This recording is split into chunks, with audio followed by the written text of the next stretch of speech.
वेद कहता है उत्तिष्ठत जाग्रत प्राप्यवरान निबोधत। कठोपनिषद पहले अध्याय की तीसरी वल्ली का 14वां मंत्र।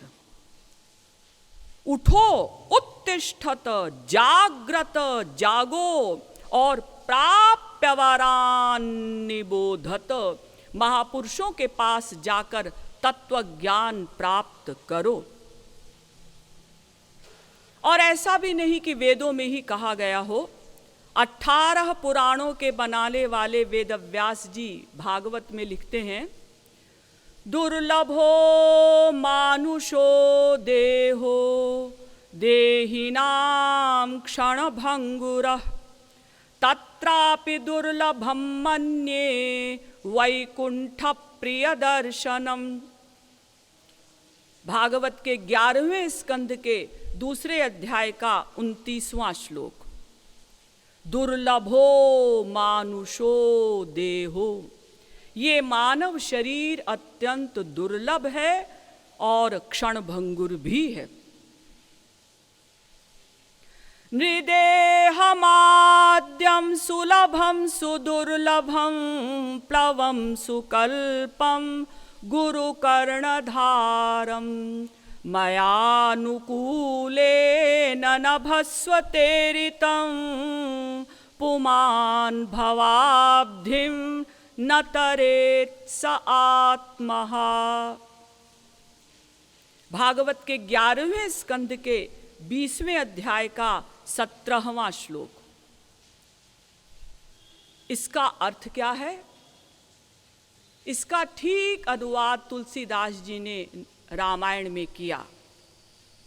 नरतनुभव बारिधि कह बेरो सन्मुख मरुत अनुग्रह मेरो कर्णधार सद्गुरु दृढ़ नावा दुर्लभ साज सुलभ करि पावा जो न तरै भव सागरहि नर समाज अस पाय सोकृत निंदक मंद मति आत्महन गति जाय।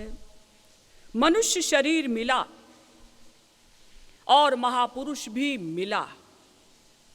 इतना सब कुछ प्राप्त करके भी जो आत्म कल्याण के लिए प्रयत्न नहीं करते वो आत्महत्यारे हैं। महाभारत भी कहती है न मानुषात् श्रेष्ठतरम ही किंचित। मनुष्य शरीर के अतिरिक्त और कोई श्रेष्ठ शरीर नहीं। जन्मांतर सहस्रैस्तु मनुष्यत्वम ही दुर्लभम।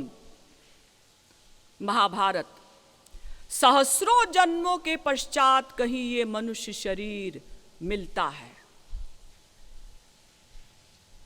आदि जगत गुरु शंकराचार्य जी कहते हैं दुर्लभम त्रयमेवैतत् दैवानुग्रह कारकम मनुष्यत्वम मुमुक्षुत्वम महापुरुष संभवः।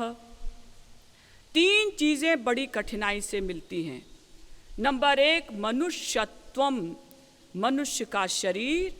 नंबर 2 मुमुक्षुत्वम, ईश्वर की ओर चलने की इच्छा।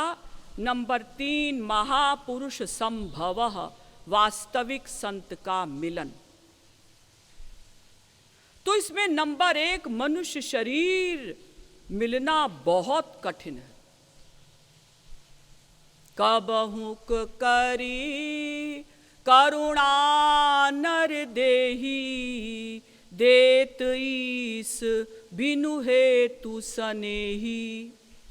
कभी करुणा करके कभी दया करके भगवान ये मनुष्य शरीर देते हैं। गुरु ग्रंथ साहिब में भी कहा गया लखु 84 भ्रमतिया दुलभ जन्म पाइयोई नानक नाम समालितू सो दिन नेड़ा आइयोई। 84 लाख योनियों में भटकने के पश्चात कहीं ये मनुष्य शरीर मिला है। इसलिए नानक जी कहते हैं कि ऐ मनुष्य, तू नाम का सहारा ले ले, पता नहीं फिर अगला क्षण मिले न मिले, जल्दी जल्दी अपना काम बना ले। कुरान शरीफ में भी कहा गया, मा खलक़तल इंस व जिन्न इल्ला लियअबुदून, खुदा ने इंसान को अपनी इबादत करने के लिए ही पैदा किया है। यानी वेद से लेकर रामायण तक हर ग्रंथ मनुष्य शरीर की ओर इशारा कर रहा है कि मनुष्य शरीर पाकर और तुरंत भगवान को जानो। 84 लाख प्रकार के शरीर हैं, जिनमें से हजारों आप देखते भी हैं। कुछ भूचर, कुछ जलचर, कुछ खेचर, कुछ उद्भिज, कुछ जरायुज, कुछ अंडज। इन समस्त शरीरों में हर ग्रंथ मनुष्य शरीर की ओर ही इशारा कर रहा है। क्यों? इसको समझने के लिए हमें संपूर्ण विश्व को 3 कक्षाओं में डिवाइड करना होगा, विभाजित करना होगा। 3 प्रकार के जीव होते हैं। नंबर 1 जड़ जीव, नंबर 2 मनुष्येतर चेतन जीव, नंबर 3 मनुष्य। जड़ जीव माने ये जो वृक्ष, लता, पेड़, पौधे आप देखते हैं ना, ये भी जीव हैं, हमारी ही तरह, छोटे नहीं, कम नहीं। हो सकता है मनुष्य शरीर समाप्त हो जाने के पश्चात हम लोग पेड़ बन जाएं। आप लोग कहेंगे हम क्यों बनेंगे पेड़? बनना पड़ेगा। अगर कानून के हिसाब से नहीं चलेंगे तो बनना पड़ेगा, और अनंत बार हम वृक्ष बन चुके हैं। दूसरे हो गए मनुष्येतर चेतन जीव, पशु पक्षी इत्यादि। तो जड़ जीवों का भोक्ता है ये मनुष्येतर चेतन जीव, यानी पशु पक्षी वृक्ष इत्यादि को अपना आहार बनाते हैं, तो जड़ जीव भोग्य हो गए। और तीसरा है मनुष्य, ये ऐसा चेतन जीव है जो जड़ जीवों को भी भोग्य बनाता है, और जितने मनुष्येतर चेतन जीव हैं उनको भी भोग्य बनाता है। शेर को कटघरे में बंद करके उससे रुपया कमाता है। मनुष्य शरीर में तो इतना कमाल है कि यदि मनुष्य चाहे तो वो देवताओं को भी दास बना सकता है।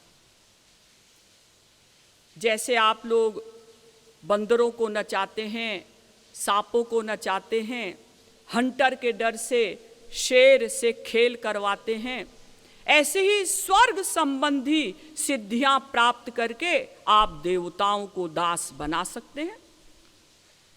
हमारे यहाँ बहुत से ऐसे मनुष्य हुए हैं जिनके यहाँ स्वर्ग के देवी देवता इंद्र, वरुण, कुबेर, वायु, अग्नि, सूर्य, चंद्रमा, यमराज सब नौकर थे।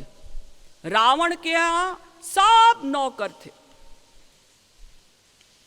और इस मनुष्य शरीर में तो इतना बड़ा कमाल है कि मनुष्य भगवान को भी दास बना सकता है।